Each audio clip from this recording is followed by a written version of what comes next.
Bonjour, je m'appelle Baranco Stéphane, je suis musicothérapeute au sein d'une maison de soins qui s'appelle Elysis et qui se situe au Luxembourg. Dans un premier temps, je voudrais remercier la Gesellschaft für Musiktherapie zu Lützelburg et le Benelux, ainsi que tous ces organisateurs qui me permettent de m'exprimer aujourd'hui. Donc merci. Et je vais commencer par une présentation de l'institution et de ma place dans l'institution, avec tout de suite un avis général sur la musicothérapie et la personne âgée, pour ensuite proposer deux parties, une partie théorique et une partie pratique, qu'est-ce que je fais vraiment sur le terrain. Donc, ce qui concerne la présentation de l'institution et de ma place dans l'institution, je vais commencer par dire que je travaille ici depuis 11 ans. Je suis d'abord entré ici comme éducateur. Il y avait déjà des groupes avec des personnes âgées, des groupes de musique mis en place par des collègues. Au vu de mon passé, donc j'ai été musicien intervenant et j'ai beaucoup utilisé la musique aussi dans le cadre de l'éducation spéciale. J'ai très vite intégré le projet musique de l'institution et pris également des groupes en charge. Et on appelait ça atelier à médiation musicale. Il y avait déjà un enthousiasme autour de la musique, il y avait déjà un certain résultat. Et ça a été sans difficulté qu'on a pu convaincre l'institution, la hiérarchie de former un professionnel à la musicothérapie. Donc je suis parti en formation financée par l'institution. Donc j'ai été soutenu par l'institution dans le cadre de la musicothérapie et encore aujourd'hui. J'ai fait la formation de musicothérapie et je suis diplômé depuis 2017. Depuis 2017, je pratique principalement la musicothérapie dans l'institution, mais il m'arrive d'endosser encore le rôle d'éducateur. Dans l'institution, on accueille des personnes âgées en perte d'autonomie psychique et ou physique. On rencontre les différentes pathologies qu'on peut rencontrer avec l'âge, donc les différentes démences, Parkinson, hémiplégie, des problèmes psychiques également. Donc on a aussi en soins palliatifs une prise en charge un peu particulière. Et souvent on est face à de la comorbidité, c'est difficile d'établir un diagnostic précis. Avec la musicothérapie, on va travailler principalement chez les personnes qui ont des troubles de la communication et de la relation, ce qui reste assez large, et j'expliquerai donc dans la dernière partie les groupes avec lesquels je travaille. Voilà pour ma présentation, et je voudrais donc donner un avis dès le début de cet exposé sur la musicothérapie et la personne âgée. C'est qu'à mon sens, de la petite expérience que j'ai ici, je pense que c'est une quasi-nécessité d'avoir un musicothérapeute dans une institution comme celle-là. Pourquoi ? Parce qu'il y a des constats déjà très simples qu'on peut faire sans même entrer dans des analyses scientifiques poussées, sans même parler de musicothérapie. Simplement, on peut prendre une personne qui a la maladie d'Alzheimer, à un stade avancé ou modéré de la maladie. On la met en situation d'écoute musicale. On voit, on va dire à peu près, c'est vraiment une approximation, 8 fois sur 10, le faciès qui va se modifier, elle va se mettre à chanter, et parfois même avec les paroles justes, et à bouger, parfois à danser également. Donc il y a une modification de l'humeur qui s'opère, qui va vers le positif, et il y a des éléments même mémoriels, donc les paroles, des éléments qui reviennent qu'on croyait détruits par la maladie. Donc on voit qu'on atteint quelque chose qu'on n'arrive pas à atteindre tout le temps, qu'on peut croire détruire au vu de la maladie et de ce qu'on en sait. Et là, ça fonctionne, et ça, il y a pas non plus de médicaments qui le permettent. Ces éléments mémoriels qui reviennent, qui plus est, qui sont en partie d'identité de la personne. Donc c'est quand même dommage de s'en priver. On sait qu'il y a un potentiel dans le média. Après, n'importe quelle musique ne fonctionne pas avec n'importe quelle personne et dans n'importe quel contexte. D'où l'importance d'avoir un musicothérapeute, quelqu'un qui connaisse le monde de la thérapie, qui connaisse le public, qui connaisse le monde de la musique. Donc un musicothérapeute. Mais je pense, au vu de ce constat-là, très simple, c'est quasiment une nécessité. Depuis les 11 années où je suis là, quand je vois les bénéfices de la musique et à quel point les gens aiment ça, et puis je vais après parler plus en détail des théories sur le sujet, ça paraît assez presque évident. Voilà. Donc c'est juste mon avis. Au niveau de la théorie sur la musique, à mon sens, il y a 3 caractères du média qui en font un média privilégié avec la personne âgée. Donc le caractère intime et ludique. Le premier caractère, c'est donc intime et ludique. Quand on parle de musique, on va plutôt être dans la sphère privée, la sphère intime et personnelle. Je vais citer Patrick Berthelon dans un livre qui s'appelle La dignité d'être. Il nous dit « Le sujet humain évolue en reflet et en résonance avec le monde sonore qui lui est support de développement, de communication, de structuration psychique et un indice spatio-temporel de sa condition d'être. » Il va parler également des traces musicales et donc mnésiques aussi, constituées tout au long de la vie comme la bande originale du fil de notre vie, avec des sons et des musiques, des refrains qui accompagnent et marquent l'histoire du sujet. Donc on voit que le son et la musique nous accompagnent tout au long de la vie. Nous accompagnent tout au long de la vie et marquent des événements de la vie, ont une certaine capacité mnésique particulière, notamment à atteindre la mémoire émotionnelle et affective. On sait aussi qu'il y a un caractère social dans la musique. Nos préférences musicales, nos schémas musicaux à terme se construisent pas uniquement mais principalement à l'enfance et à l'adolescence. C'est une période où la plasticité cérébrale est plus performante, même si elle est en capacité tout au long de la vie. Et c'est une période aussi pleine de chamboulements, où il faut s'extraire de la sphère familiale pour aller vers des groupes de pairs. On va écouter la même musique que les groupes de pairs, ou se diriger vers des groupes de pairs qui écoutent la même musique que soi. Enfin, elle est source d'identité, on s'en sert comme identité. Aussi, il y a dans la musique quelque chose un petit mine de rien qui est finalement bien plus que ça, c'est que lorsqu'on écoute une musique, elle va nous toucher émotionnellement. Donc beaucoup d'entre nous, voire tous, ont des fois pleuré face à une musique ou se sont sentis pousser des ailes face à certaines musiques. On écoute cette musique dans son intimité. Et derrière la musique, il est difficile de ne pas chercher l'auteur aussi. Et il y a des auteurs qu'on va particulièrement apprécier. Et si on apprend que l'auteur a commis des actes qui n'entrent pas dans notre code moral, ça devient plus difficile d'écouter cette musique. Alors ça dépend chacun a sa manière de se défendre par rapport à ça, mais c'est plus difficile d'écouter la musique quand on apprend que l'auteur, que ça nous plaît pas ce que fait l'auteur.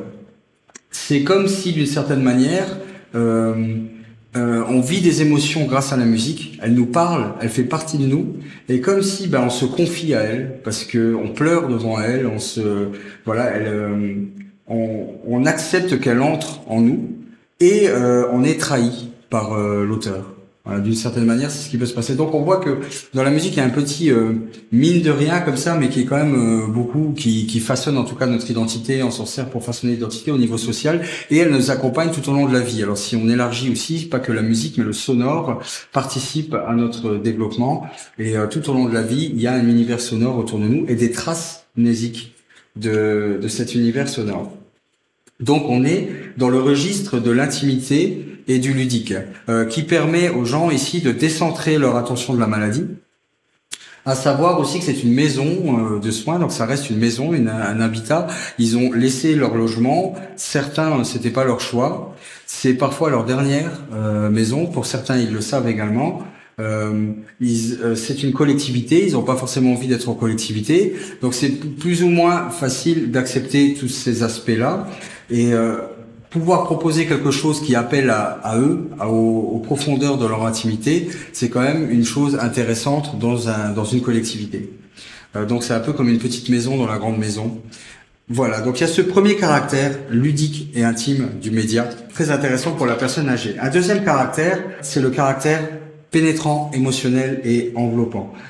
Avec la musique, on a la possibilité d'aller chercher la personne de l'intérieur, d'aller la toucher au niveau des émotions et donc de modifier l'humeur. On sait aussi qu'on n'entend pas uniquement avec les oreilles, mais qu'on va entendre aussi avec les os, de par la vibration. Et une personne, par exemple, en soins palliatifs, qui a plus beaucoup de possibilités de réaction et qui a des difficultés cognitives, on va pouvoir quand même aller capter la personne, la toucher au niveau émotionnel, essayer de la mettre en mouvement de l'intérieur et donc éventuellement de modifier l'humeur et de travailler avec.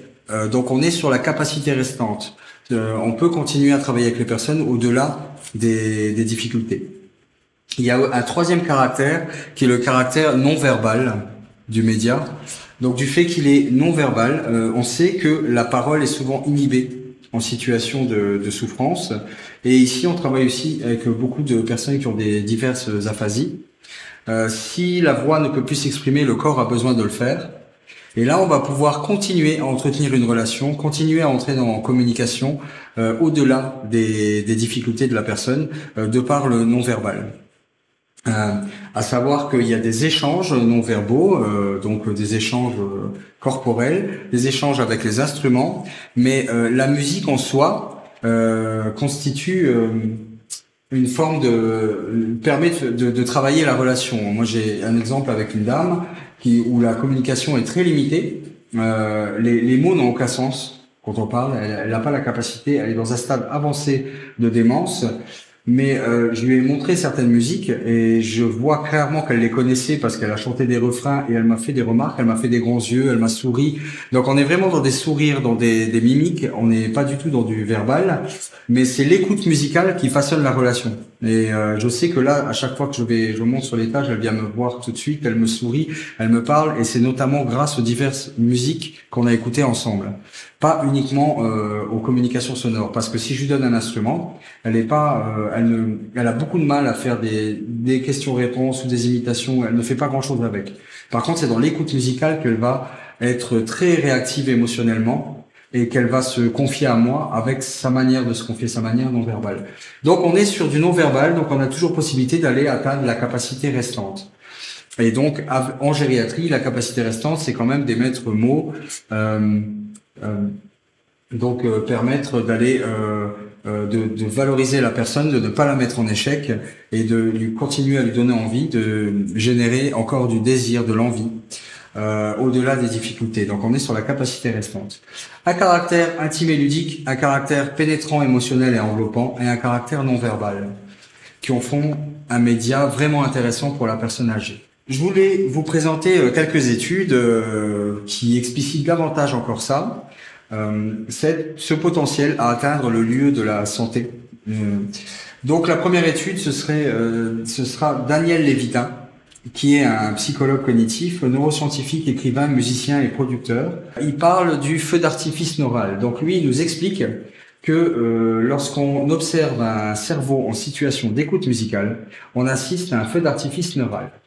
Pourquoi ? Parce que les différents éléments musicaux, donc le rythme, le timbre, la mélodie, l'harmonie, etc. Également, on a parlé tout à l'heure de l'aspect social de la musique, la mémoire. Tous ces éléments-là sont analysés dans des parties différentes du cerveau. Et elles forment un tout avec un décalage temporel. Donc elles sont pas analysées au même moment, mais c'est tellement infime qu'on ne s'en rend pas compte. Chose qui explique vraiment le potentiel du média à atteindre le lieu de la santé. Donc, on travaille avec des personnes qui ont des maladies neurodégénérescentes, et là, on peut toujours aller capter la personne via ce qui fonctionne. Donc, le feu d'artifice neural de Daniel Lévitin. Il y a une autre étude de Joseph Ledoux, qui est psychologue et professeur de sciences à l'université. Il nous parle des routes cérébrales. Donc, c'est les différents chemins qu'on prête à stimulus émotionnels. On sait qu'il emprunte simultanément toujours deux routes. On parle de route du bas et de route du haut. La route du haut va passer par le thalamus, le cortex sensoriel, l'hippocampe, l'amygdale, et puis va donner une réponse émotionnelle. Donc la route du haut va passer par le cortex sensoriel, ça veut dire que ça va donner une réponse plus lente, mais plus précise et plus consciente. La route du bas, on sait que le stimulus va également toujours emprunter cette route-là, cette route du bas, et va passer directement du thalamus aux amygdales cérébelleuses, et puis va donner une réponse émotionnelle. Ça veut dire qu'on peut se retrouver dans un lieu bruyant, comme une boîte de nuit. On peut discuter avec une personne, être attentif au discours de la personne, comprendre ce qu'elle nous dit. Donc notre cognition est vraiment dirigée vers la personne, sans écouter la musique, et pourtant on va taper du pied.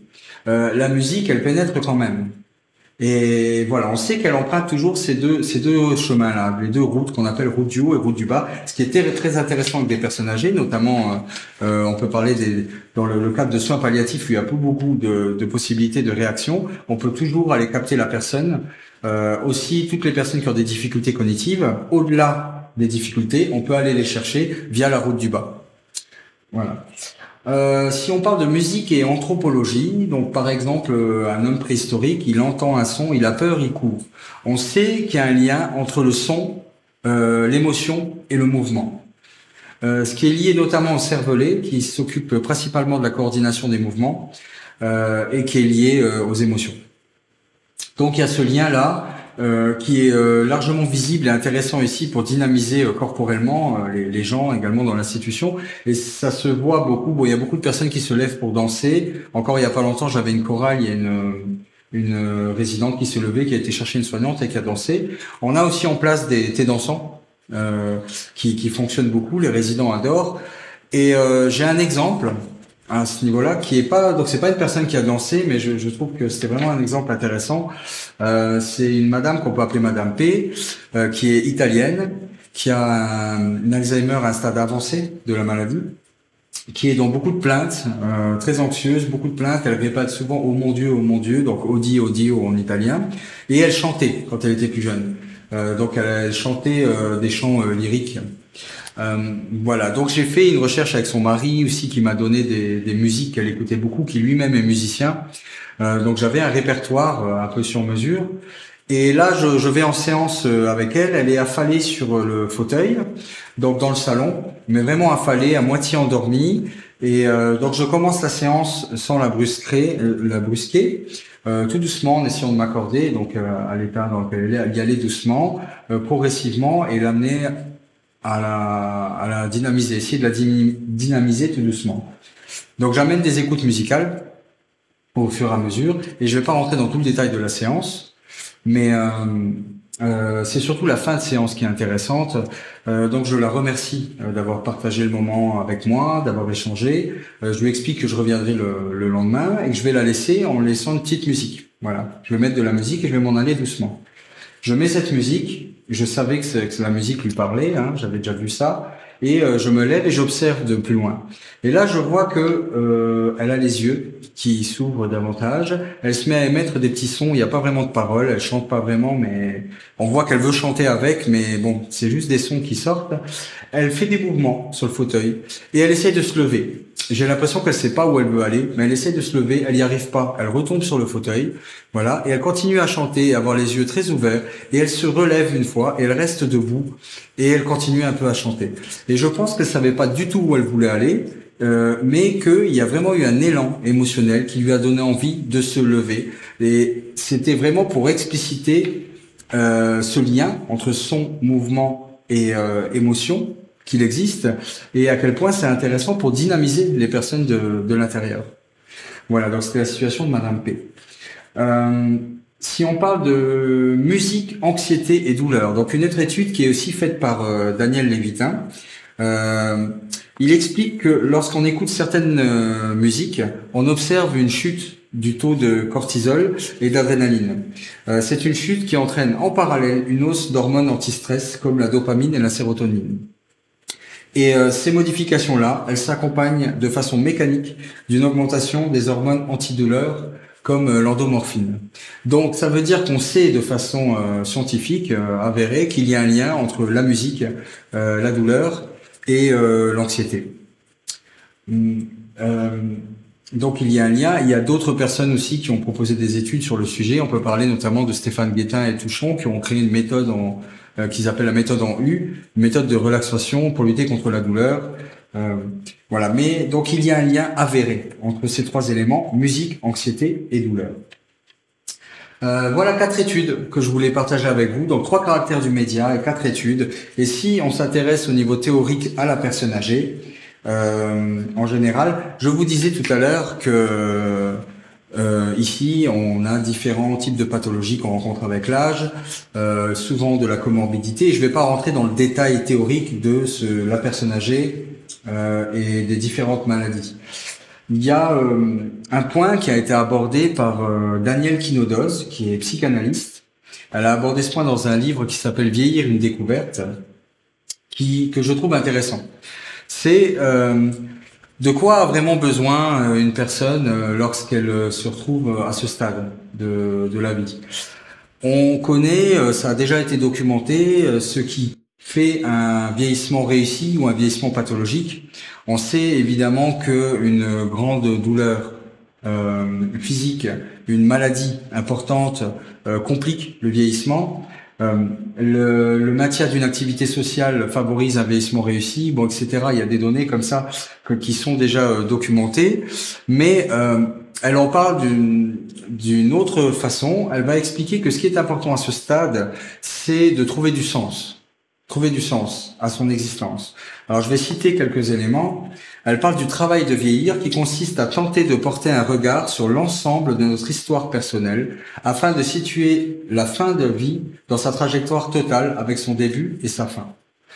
Donc, trouver du sens à son existence, pouvoir observer sa vie dans sa totalité. Et elle explique que certaines personnes, pour ne pas voir que la vie est une fin, vont baisser la tête et ne pas vouloir voir le reste.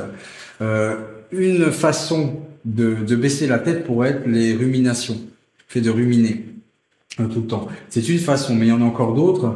Et c'est comme si on était dans un très beau village, en train de marcher, et pour ne pas voir que le village a une fin, on baisse la tête, et les événements nous arrivent comme une juxtaposition d'événements, sans lien les uns avec les autres.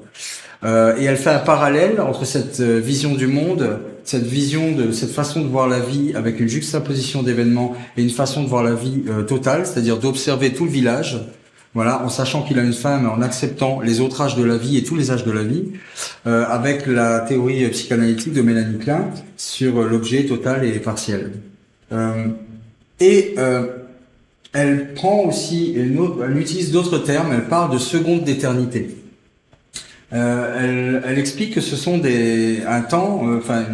c'est un moment hors du temps, où la personne, elle ne va plus être avec sa maladie, elle ne va plus être dans des ruminations, ce genre de choses. Elle est vraiment tout à ce qu'elle fait, et que ce genre de moments sont importants à partager avec la personne pour qu'elle puisse accepter la situation et observer le village dans sa totalité. Par exemple, moi, il n'y a pas très longtemps, une dame qui est aphasique, qui ne peut pas bien parler, elle ne dit que oui et non, donc yo et né. Elle m'appelle en disant oui, non, et elle me montre la fenêtre. Et il y a un avion qui passait. Et ça, ce sont des moments qui sont assez difficiles à évaluer pour les soignants, qui peuvent paraître anodins en général, mais qui finalement peuvent être porteurs de plein de sens. Elle partage quelque chose avec moi.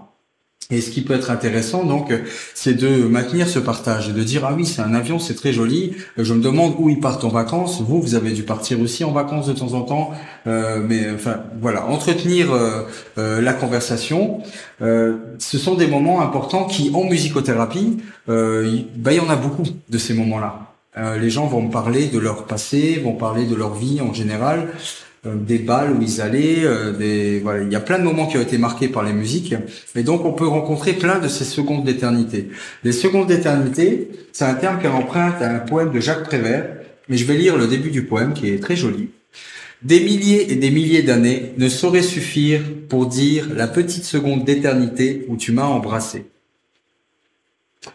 Voilà, donc c'est Daniel Quinodoz qui parle du travail de vieillir. J'ai essayé de résumer brièvement. Le livre est beaucoup plus complet, donc comme je disais, j'invite à le lire. Donc l'idée de trouver du sens. Et en musicothérapie, on va pouvoir trouver du sens. Et je voudrais donner un exemple par rapport à ça. Un exemple donc clinique avec une dame qui a la maladie aussi d'Alzheimer, mais avec des mécanismes psychotiques en place. Donc c'est une dame qui déambule beaucoup, qui veut rentrer chez elle. Des mécanismes, c'est donc déni, projection, clivage. Elle dit que c'est un de ses fils qui l'a placé. Elle a deux fils, il y en a un qui est parfait, l'autre qui est méchant et qui l'a placé. Ça, c'est ce qu'elle nous raconte. C'est pas ce qu'on observe en réalité, mais voilà. Donc il y a ce clivage là avec ses enfants. Elle n'est pas malade. Elle considère qu'elle n'est pas malade et qu'elle doit rentrer chez elle, donc elle ne veut pas rester dans l'institution. Mais elle oublie tout, elle répète tout le temps, et elle est très très très réceptive à la musique. Elle adore ça, et elle voulait en faire étant jeune, elle en a jamais fait. Donc elle est très réceptive à ça. Et on a fait une séance qui m'a marqué avec cette dame-là, que j'ai trouvé vraiment intéressante. En début de séance, je lui demande comment elle va, et elle me répond qu'elle est pas très très bien. Elle est pas très très bien. Bon, elle sait pas trop me dire pourquoi, mais ça va pas trop. Et je lui propose de d'écrire une musique ensemble, note par note. Donc elle me donne une note. Moi, je l'ai jouée par octave, donc je lui explique un peu les octaves. Voilà, je lui dis c'est la même note, mais pas au même endroit. Et donc je joue par octave les notes là, et on fait ça jusqu'à 4 notes. Et à chaque fois, je lui demande ce qu'elle en pense. Et des fois, elle sait pas trop me répondre. Mais on arrive à la fin, donc c'est un hasard, hein, elle connaît pas les notes, hein, elle me dit au hasard un peu les notes, et on tombe sur un accord un peu en tension, ça marche pas très bien. Il devait y avoir des demi-tons dedans, je sais plus exactement c'était quoi l'accord, mais voilà, un accord un peu en tension, et elle me dit, ça me fait penser au désordre qu'il y a dans ma tête. Donc ça déjà, c'est assez énorme qu'elle me dise ça, parce que c'est une dame qui est vraiment dans le déni, un déni profond hein, de maladie. Donc pour elle, elle n'est pas malade, elle n'a rien à faire là. Et moi, je n'ai absolument pas attaqué le mécanisme de défense, je l'ai pas touché. C'est juste la musique, le contexte, notre relation et la musique qui fait qu'elle me dit, ça me fait penser au désordre qu'il y a dans ma tête. Je sais pas exactement ce qu'elle entend par ça. Je lui demande d'ailleurs de m'en dire un peu plus, elle sait pas trop me répondre. Et je lui demande ce qu'on peut faire. Alors, qu'est-ce qu'on peut faire pour changer ça? Et elle sait pas me répondre. Je lui propose de changer une note. Donc, elle en enlève une, elle en remet une. Et par chance, on tombe sur un accord parfait. Je crois que c'était même un accord parfait majeur. Et je lui demande ce que c'est, et elle me dit que c'est joli. Je lui demande à quoi qu'est-ce que ça lui évoque, comment elle se sent maintenant, et elle me dit que c'est joli. Et par rapport au désordre qu'il y a dans sa tête, donc je lui en demande un peu plus. Elle sait pas trop me répondre et elle me répète encore c'est joli. Alors je lui dis alors ça veut dire que vous avez un joli désordre dans votre tête. Et donc elle me sourit, elle rigole et j'ai senti, et ça c'est dur à mettre en mots, mais j'ai senti vraiment qu'il se passait quelque chose. Et on a fini par une improvisation. Donc je lui ai demandé de jouer ce qu'elle voulait. Moi j'ai harmonisé ce qu'elle faisait. On jouait ensemble. Ce qui est assez génial avec cette dame-là, c'est qu'on finit ensemble. Donc elle arrive vraiment à être en harmonie avec moi, à m'écouter, par le geste, on va terminer ensemble et on est contents tous les deux. C'est quelque chose, je trouve, de finir ensemble comme ça. Et en partant, elle me dit qu'elle voudrait m'apprendre à danser une fois. Et donc, je pense vraiment qu'il y avait quelque chose de l'ordre du don et du contre-don. C'est-à-dire que je lui ai apporté quelque chose, il fallait qu'elle me rende la monnaie un petit peu. Il y a vraiment quelque chose qui s'est passé. Et voilà, je voulais évoquer ça pour parler de ce besoin de trouver du sens chez la personne âgée. Le besoin de trouver du sens, il est là à tous les âges de la vie. Mais quand on est plus jeune, on est un peu dans l'urgence d'agir. Là, on a le temps. C'est vrai qu'il y a aussi la confrontation avec la fin de vie. Donc là, on voit que par la musique, sans toucher le mécanisme de défense, par la musique et par l'émotion, il y a je pense qu'on était face à un processus de symbolisation. Donc il y a des éléments intérieurs qui sont remontés et il y a une mise en mots qui a été faite et qui a parlé d'elle différemment. Mais moi, je n'ai rien fait. Et qui plus est, on a pu la retravailler. C'est ça qui est intéressant dans ce cas, c'est-à-dire on est passé sur un joli désordre.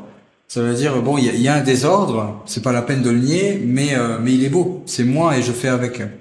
Et, bon, en tout cas, on a la possibilité de s'exprimer, d'essayer de trouver du sens comme ça. Il y a, par l'émotion et par la musique, des éléments du passé, des éléments de soi, des éléments internes qui remontent. On va pouvoir les mettre en mots et chercher du sens. Et c'est important pour le travail de vieillir.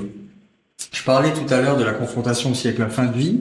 On sait que l'angoisse de mort est finalement une angoisse comme toutes les angoisses, dans la mesure où il y a des personnes de 20 ans qui montrent une angoisse de mort, et il y a des personnes de 90 ans, et j'en ai connu ici, qui montrent qu'elles n'ont pas du tout d'angoisse de mort. Moi, j'ai connu une personne âgée, une fois, qui me disait, donc sa femme était dans l'institution, elle est partie, et il nous disait, moi j'ai très bien vécu, j'ai des enfants, j'ai des petits-enfants, j'aime la vie que j'ai eue, et maintenant j'aimerais partir, rejoindre ma femme, j'ai plus rien à attendre ici, et j'aimerais partir.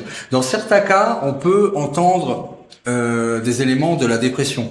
Mais là, c'était pas le cas. Donc voilà, il y a des personnes qui acceptent très bien et qui ont 90 ans, et il y a des personnes qui ont 20 ans et qui ont des difficultés avec la mort. C'est bien, et pourtant la mort, elle est là dans les deux cas, et elle est même plus proche à 90 ans. Donc on voit que le problème, c'est pas la mort, c'est un problème avec des objets internes. Et l'idée, donc quand on parle de trouver du sens, c'est ça, c'est de pouvoir remanier ses souvenirs, remanier les objets internes pour permettre d'entretenir de bonnes relations avec eux. Et c'est ce qui s'est passé avec madame dans cet exemple-là. Mais voilà, c'est que l'émotion permet de mettre en mots et on va pouvoir remanier les choses et trouver du sens. Donc c'est la théorie sur la personne âgée que je voulais partager, je la trouve assez intéressante. Et donc voilà, Daniel Quinozos, Vieillir une découverte. Je voudrais maintenant parler de la pratique et ce que je fais précisément sur mon lieu de travail. Donc depuis que je suis sorti de formation, ma pratique a beaucoup changé. Dans un premier temps, tout mon dispositif était axé sur les séances de musicothérapie. Ce que je trouve déjà, c'est pas rien de faire des séances de musicothérapie intéressantes, de pouvoir construire des groupes intéressants, de les évaluer correctement, etc. Mais par la suite, de par l'expérience que j'ai d'ici, mon observation personnelle, et aussi je pense que le Covid, la période du Covid, a changé aussi mon regard sur les choses, parce que j'avais plus accès à ma salle de musicothérapie, qui est ici d'ailleurs, voilà, la salle de musicothérapie. Je n'y avais plus accès, et donc j'ai dû agir différemment, intervenir d'une autre manière et considérer la musicothérapie d'une autre manière. Et là, je pense avoir trouvé une autre façon de la penser et qui me paraît plus proche de la réalité. C'est à discuter, mais personnellement, c'est comme ça que j'agis sur le terrain en tout cas. Voilà, c'est-à-dire que, à mon sens, je dois, outre le travail des séances de musicothérapie, donc pour éliminer les symptômes, il faut que je favorise un environnement qui soit en harmonie avec les besoins des résidents, donc tout l'environnement. Et il faut que je porte un regard donc sur tout l'environnement sonore. Et donc pour ce faire, j'ai 3 rôles dans la maison. Le premier rôle, c'est le rôle des séances de musicothérapie proprement dites. Un deuxième rôle que j'ai appelé la vie quotidienne. Et un dernier rôle qui est événementiel. En ce qui concerne les séances de musicothérapie, le premier rôle. Donc les séances de musicothérapie, c'est les séances comme on les entend, comme on les apprend en formation, avec des objectifs, une évaluation, la volonté d'éliminer des symptômes. J'ai un groupe de 5 personnes avec des capacités cognitives préservées, qui ont plutôt des difficultés d'acceptation du placement, une tendance à l'isolement. Et là, je suis en train de faire avec eux une biographie musicale. Donc, je propose des périodes de la vie. Donc moi, j'ai déjà quelques musiques en tête, mais je leur propose des périodes de la vie et eux doivent me donner des musiques qui leur parlent de ces périodes-là. Et donc avec donc j'ai Internet, je vais proposer des musiques, les musiques que eux me proposent. Voilà. Et donc c'est très intéressant. Il y a des choses je m'y attendais pas. Et après je le mets par dessin. En fait, je fais une frise chronologique. Voilà. Donc ce groupe-là, on n'a pas fait que ça. À un moment, on a dessiné aussi sur des sensations, des émotions. Je leur donnais des mots et puis on dessinait dessus et je leur mettais des musiques aussi en relation. Bon, on a fait d'autres travaux comme ça avec eux. J'ai des séances en individuel. Donc un travail avec une dame qui a la maladie de Parkinson, on va faire pas mal de mouvements. On a fait aussi des séances de relaxation. J'ai utilisé Jacobson et Schultz. Je fais de la communication sonore et du chant avec une dame qui a une hémiplégie avec une aphasie. Donc c'est vraiment intéressant parce que elle chante, elle arrive à donner des phrases en entier, alors qu'au quotidien, il faut amorcer le début du mot pour qu'elle nous donne la fin, en fait. Et c'est rare qu'elle puisse donner plus d'une syllabe, c'est 1 ou 2 syllabes. Et là, elle donne des phrases entières, avec la musique. Et c'est même pas moi qui amorce, c'est la musique qui amorce le mot. Donc c'est vraiment intéressant. Elle y arrive pas toujours, mais on travaille et c'est le maintien des capacités, mais c'est surtout au niveau psychologique que c'est intéressant pour elle parce que ça continue à donner envie. Un peu comme si on perd un membre et que là, l'espace de la séance, au moins on le retrouve. Et donc c'est vraiment intéressant. Et de la communication sonore aussi où on va échanger sans la voix. Il y a tout un travail en soins palliatifs dans la maison. Donc, lorsqu'une personne est en soins palliatifs, j'ai la possibilité de réorganiser mon emploi du temps pour aller voir la personne tant que nécessaire. Il y a encore pas très longtemps, il y a une dame qui était en soins palliatifs chez nous et j'ai été la voir tous les jours, à peu près un quart d'heure. Voilà, un quart d'heure, 20 minutes. J'aurais pu prendre plus, en fait, je fais en fonction de ce qu'il y a besoin pendant la séance. Et là, ça me semblait suffire. Aussi, il y a un dispositif qui est mis en place. Donc, on est 3 principalement à s'occuper de ça. Il y a j'ai une clé USB avec de la musique spéciale soins palliatifs, mais j'ai aussi une clé à utiliser de façon sur mesure. Quand je sais ce que la personne écoute et j'ai des outils pour essayer de le savoir.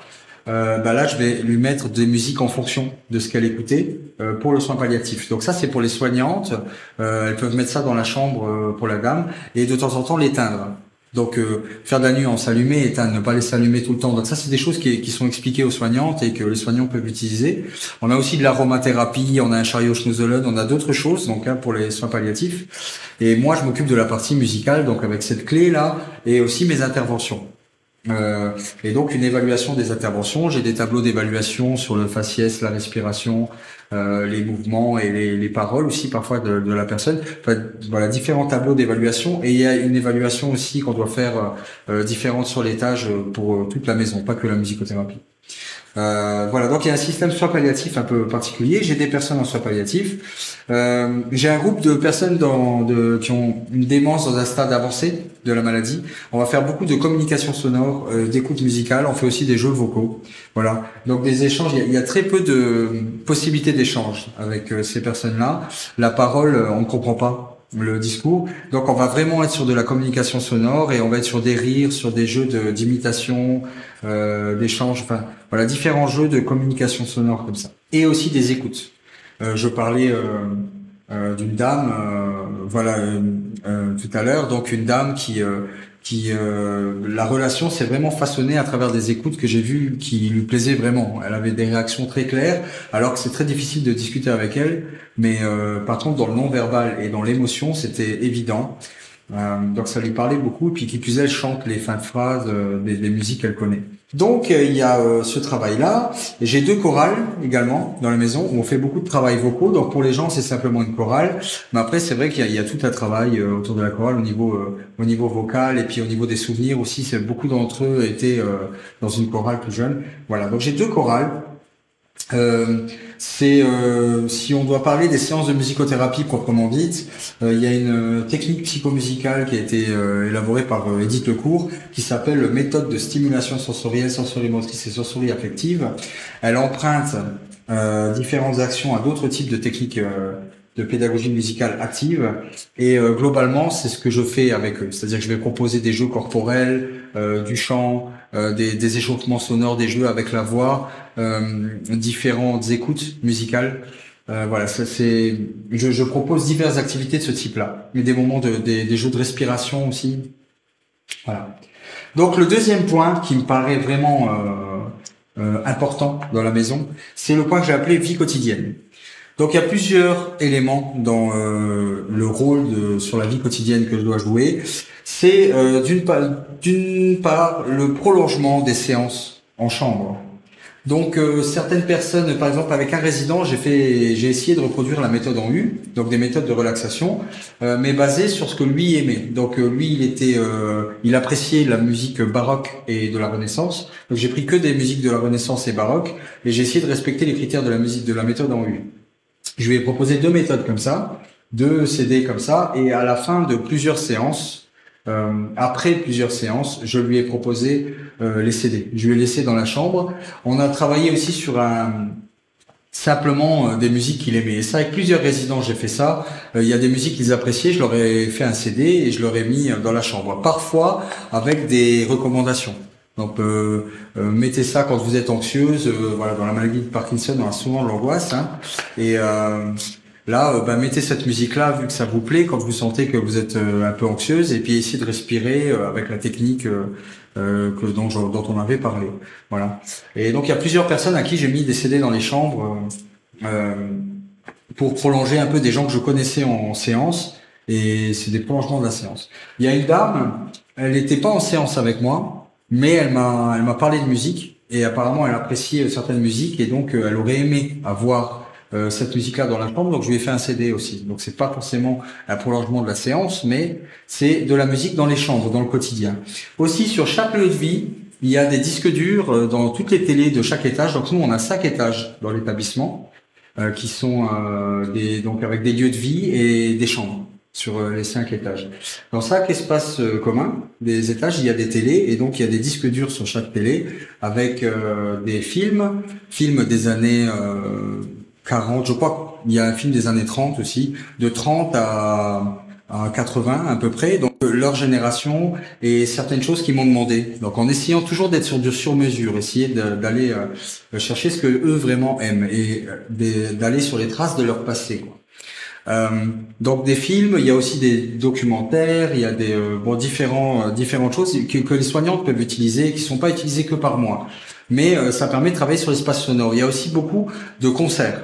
Des concerts de musique classique, des concerts qu'ils m'ont demandé, des concerts de musique de leur époque, etc., etc. Donc il y a beaucoup d'éléments de leur génération que j'ai essayé de remettre sur la clé, sur le disque dur, pardon. Et il y a aussi et surtout des clés USB sur des postes de musique. Donc il y a un poste de musique par étage avec des clés USB. Actuellement, il y a 4 clés qui sont arrivées au fur et à mesure et une clé qui est uniquement pour Noël, des musiques de Noël, et sur toutes les autres clés, il y a plusieurs musiques qui ont été construites avec les résidents. Souvent, j'essaye de respecter, il y en a une qui les respecte pas, mais les autres si, un chemin musical. Ça part du plus doux et ça va vers quelque chose de plus dynamique. Et il y a aussi, je respecte aussi des critères musicaux. Ça commence par du classique, ensuite il y a de la musique luxembourgeoise, française, etc. Et donc ils ont une feuille avec les grandes lignes de ce qu'il y a. De telle musique à telle musique, c'est de la musique classique. De telle musique à telle musique, voilà. Ça, c'est pour les soignants. Et quand j'ai remis ces clés là sur les étages, j'ai fait un mot avec une pièce jointe, un mail avec une pièce jointe, en expliquant comment fallait s'en servir. Donc voilà, ça me paraît déjà important. Donc c'est pour pouvoir jouer sur le contexte, jouer sur l'ambiance sonore dans la maison et surtout que cette ambiance soit sur mesure. Ça peut paraître aller de soi, mais c'est pas le cas. Moi, j'arrive souvent, j'entends la radio. La radio, c'est un amas de publicité avec des musiques modernes. La plupart des gens de la maison, pas tous, mais la plupart d'entre eux, ne sont pas capables, au niveau de la cognition, d'intercepter tout ce qui se passe à la radio. Ça va très vite. C'est des éléments très modernes. Ça n'a pas vraiment d'intérêt. Voilà. Pour certains, ça peut, mais je connais les résidents de la maison et je pense vraiment que c'est rare les personnes qui sont intéressées par ça. Ça génère surtout du bruit. Voilà, ça fait du bruit de fond, donc ça fait interférence avec le reste. Et donc il y a la radio, j'entends aussi des fois des musiques modernes. Voilà. Donc c'est pas très clair. Et là, au moins il y a de la musique adaptée. On n'est pas obligé de mettre tout le temps. Il faut aussi jouer. J'explique aussi qu'il faut des fois laisser le silence. Mais si un résident arrive dans le salon, qu'il a des troubles du comportement, qu'il est agité, on peut essayer de mettre de la musique pour le calmer. Sur l'étage où il y a beaucoup de démence chez nous, c'est ici le 3e ou 4e étage, ça marche souvent. Mettre de la musique, ça capte l'attention et ça peut calmer. S'il connaît la musique, ça fait du bien. Si il y a de la musique et que le résident est agité, on peut enlever la musique pour générer une différence, pour capter une attention différente, pour apaiser l'environnement. Donc on a un jeu possible sur l'environnement sonore. Donc il y a ces clés qui sont sur chaque étage avec une explication. Et l'explication elle est importante aussi. L'explication est importante, comme je disais, donc il y a aussi une sensibilisation, une information qui est donnée au personnel, et ça me paraît aussi primordial. Donc une formation de 8 heures, une formation de 8 heures pour les soignants, pour sensibiliser à la musicothérapie, mais surtout pour sensibiliser au sonore dans l'espace. Donc permettre ne serait-ce que dire que le stress, de façon scientifique et avérée, est lié à la musique, qu'il y a un lien entre les deux. Ne serait-ce que faire comprendre ça, parler du non-verbal, comment se positionner face aux gens, et puis essayer d'organiser l'espace pour qu'il soit le plus apaisant et le plus adapté à la personne âgée. Ça ne veut pas dire qu'il faut plus qu'il y ait de bruit. Il y a des chariots qui passent, qui font du bruit, c'est normal. Il y a des éléments qui font du bruit, mais il faut qu'il y ait un minimum d'organisation. Si je fais un atelier et qu'il y a quelqu'un qui fait la vaisselle à côté, ce qui arrive souvent, qu'il y ait des gens qui sont en train de discuter dans le bureau, là ça devient compliqué. Il faut qu'il y ait une organisation. Mais chacun fait bien son travail, c'est pas la question, mais c'est important de pouvoir en parler et qu'il y ait une prise de conscience de l'environnement sonore et de l'impact que ça a sur la personne âgée. Donc, une formation aux soignants. Voilà. Ça, c'est un point aussi de la vie quotidienne. J'ai créé des tableaux de préférences musicales. Donc, des tableaux pour de chaque résident avec ce que le résident nous dit qu'il aime. Donc, comment lui conçoit son identité musicale, qu'est-ce qu'il nous dit aimer et qu'est-ce qu'on observe réellement. Donc je note les deux sont importants. Par moment, j'ai des résidents qui me disent moi j'aime la grande musique classique. Quand je leur mets de la musique classique, je vois qu'il n'y a aucune réaction. Si je leur mets de la musique traditionnelle luxembourgeoise, ils vont danser, ils vont chanter. Donc voilà. Donc il faut noter les deux. Et puis qu'est-ce qu'ils n'aiment pas du tout? J'ai un code couleur aussi de réceptivité à la musique, et ça c'est vu aussi avec les éducateurs. Donc quand une personne arrive dans la maison, un nouveau résident, on lui laisse un temps pour s'adapter à l'environnement, et puis on va faire ce qu'on appelle l'histoire de vie. Donc on va prendre un entretien avec la personne, on va essayer de mieux la connaître pour savoir de quoi elle a besoin et comment agir au mieux dans la maison. Donc c'est une histoire de vie, et j'ai demandé aux éducateurs de remplir ce tableau-là pendant l'histoire de vie. Et là, il se joue au jeu, donc c'est super. Donc c'est pour essayer vraiment d'aller au plus près de la personne et de connaître la personne au mieux. Donc voilà.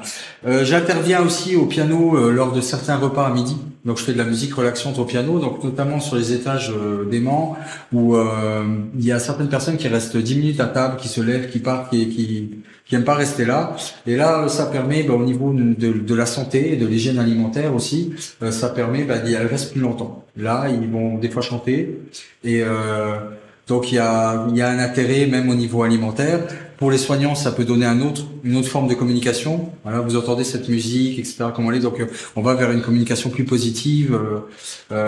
Donc bon, il y a plein d'intérêts. Puis ça a été évalué par les soignants aussi. Ça fonctionne, ça plaît. Donc je vais une fois toutes les 2 semaines jouer du piano sur les étages. J'y vais plus souvent sur les étages d'aimants.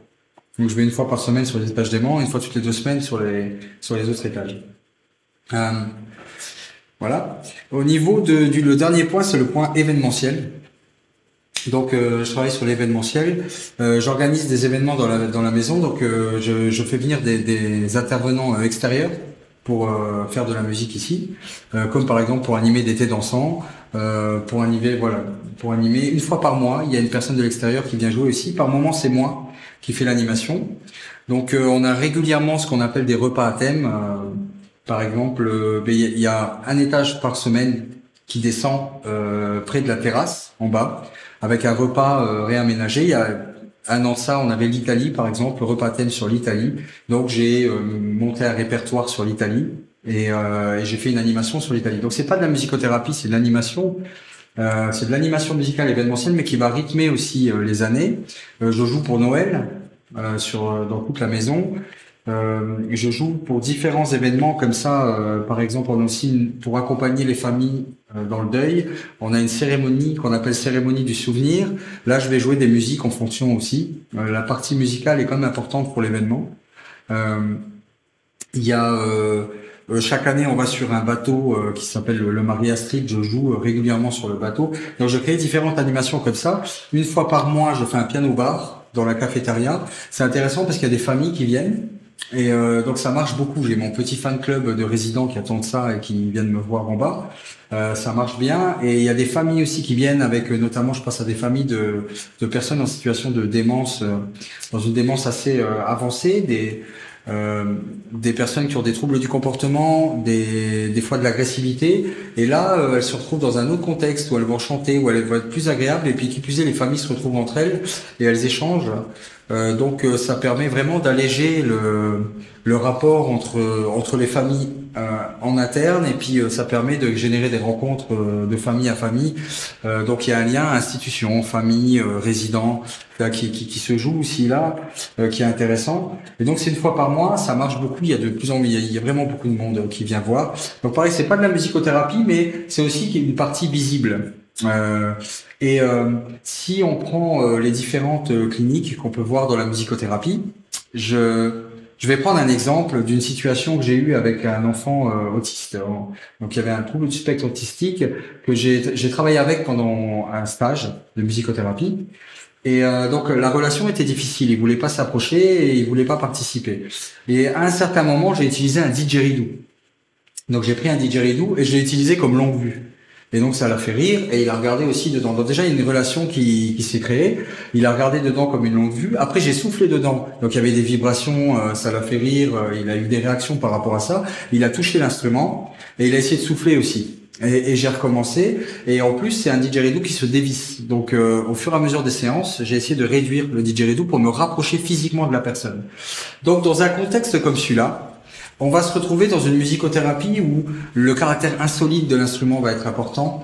On est vraiment sur une communication sonore. On n'est pas sur de la musique avec des codes musicaux. On est sur une communication sonore proprement dite, où on va s'intéresser à notre place dans l'espace, à nos corps. Voilà, et on est sur un travail de la relation comme ça, et dans cette forme de musicothérapie. Chez la personne âgée, il m'arrive de faire ce genre de choses, mais c'est plutôt rare et ça marche pas toujours vraiment correctement. Ça peut, par moment, ça dépend avec qui je le fais et comment je le fais, mais globalement, on va plutôt parler de réminiscence. C'est des personnes qui ont un passé, qui ont un certain rapport à la musique, et voir des instruments insolites de temps en temps, ça peut être intéressant, mais ce qui vraiment génère une grosse émotion, va aller chercher de l'intérieur et permet de trouver du sens, comme on le disait tout à l'heure, c'est des éléments de leur passé, c'est des musiques qui leur parlent vraiment. Donc, jouer pour de vrai, être capable de jouer pour de vrai, de vraiment jouer de la musique et d'harmoniser ce qu'ils font et de jouer des vrais morceaux qui leur parlent, je trouve que c'est important dans la clinique de la personne âgée. C'est-à-dire que si je travaille avec des personnes en situation d'autisme, par exemple, on est dans autre chose. Je suis pas obligé de jouer du piano. Par moment, j'ai travaillé avec des enfants. Il fallait même que j'évite de jouer bien du piano. Il fallait que je me mette en accord avec la personne. Et là, pour me mettre en accord avec les personnes âgées, par moment aussi, je parlais tout à l'heure d'improvisation musicale. Là, je dois me mettre au niveau de la personne. Mais il est toujours intéressant d'harmoniser ce qu'ils font. Et donc, je vais plus jouer des vrais morceaux, et je pense que ça fait partie aussi de la clinique de la personne âgée. Voilà, le fait de jouer des vrais morceaux de leur époque et de leur montrer des vrais morceaux de leur époque, et de jouer, c'est pas de la musicothérapie, mais c'est aussi la partie visible qui les soignants, les familles sont souvent très contents de ça et le demandent. Et donc elles sont contentes, elles viennent me voir en disant qu'elles sont ravies de voir leurs parents contents de chanter comme ça, et elles me demandent mais quand est-ce que vous revenez, quand est-ce que vous faites la musicothérapie. Et donc le fait de me voir en événementiel, ça a tendance curieusement à me crédibiliser au niveau de la musicothérapie. En réalité, ils savent pas vraiment ce qu'est la musicothérapie, sauf ceux à qui j'ai eu l'occasion de l'expliquer, mais ils savent pas vraiment. Donc je ne sais pas si c'est une vraie crédibilité, mais en tout cas, ça donne envie aux parents de voir leurs grands-parents venir avec moi. Et donc ils les encouragent, et les grands-parents, ça leur donne confiance en moi, les résidents qui sont ici, ça leur donne aussi confiance en moi, et donc ils sont ravis de venir me voir, me parler de musique, et de voir que je sais jouer, et de parler de musique avec moi, et d'échanger sur les musiques qu'ils ont écoutées, sur leur capacité à eux. Ils sont ravis de le faire. Donc il y a quelque chose dans la clinique ici qui fait que jouer vraiment de la musique et faire de l'événementiel, c'est pas complètement anodin non plus. J'ai ce sentiment-là. Voilà, donc le piano bar, j'ai fait des sorties musicales aussi, j'ai accompagné une fois un groupe au Philharmonie parce que les horaires sont durs à trouver, on a été voir le Boléro de Ravel, mais j'ai aussi accompagné un groupe plusieurs fois dans une visite d'un musée, une visite musicale d'un musée. Voilà. Donc c'est trois rôles que j'ai dans la maison qui font mon travail de musicothérapie. Le premier rôle, la musicothérapie en soi, les séances qui rythment toutes les semaines. Donc j'ai des groupes de musicothérapie toutes les semaines. Le deuxième rôle, c'est la vie quotidienne, un travail sur le quotidien avec une information des soignantes. Je pense que c'est nécessaire en réalité. Et puis l'événementiel, donc un travail qui rythme les années avec des événements quotidiens, des personnes de l'extérieur ou moins qui animent certains événements. Et ça fait partie, à mon sens, des trois rôles que j'ai dans la maison pour pouvoir harmoniser au mieux l'environnement avec les besoins de la personne. Donc, en conclusion, j'espère avoir explicité cette nécessité d'un musicothérapeute dans une maison de soins, à quel point ça peut fonctionner. J'ai essayé de donner quelques éléments cliniques, des vraies situations que j'ai vécues avec des résidents. Je vous remercie beaucoup pour l'écoute. Je voudrais maintenant vous proposer une musique. Finir en musique, et je reste quand même dans le thème. C'est une musique qui avait été réalisée en séance. J'étais rentré dans une séance en demandant à la personne comment elle allait. Elle m'a dit qu'elle allait pas très bien, et donc je lui ai dit que j'allais faire une musique en fonction d'elle, que j'allais appeler cette musique par son nom. Donc j'ai appelé la musique par son nom, hein, et je lui ai demandé comment elle se sentait. Donc elle me dit pas très bien, et donc je lui ai dit que j'allais faire une musique qui serait pas très bien, mais que j'allais essayer de l'emmener vers quelque chose de mieux. Voilà. Donc c'était improvisé. Je sais un petit peu maintenant ce que je vais faire, mais au départ c'était une improvisation. Donc là on va être dans une semi-improvisation de quelque chose qui va de plus sombre à quelque chose de plus gai, de l'ombre à la lumière, comme ça. Donc je vais essayer de vous emmener aussi. Et je vous remercie beaucoup pour votre écoute. Merci. Et je vous souhaite une bonne écoute. Merci.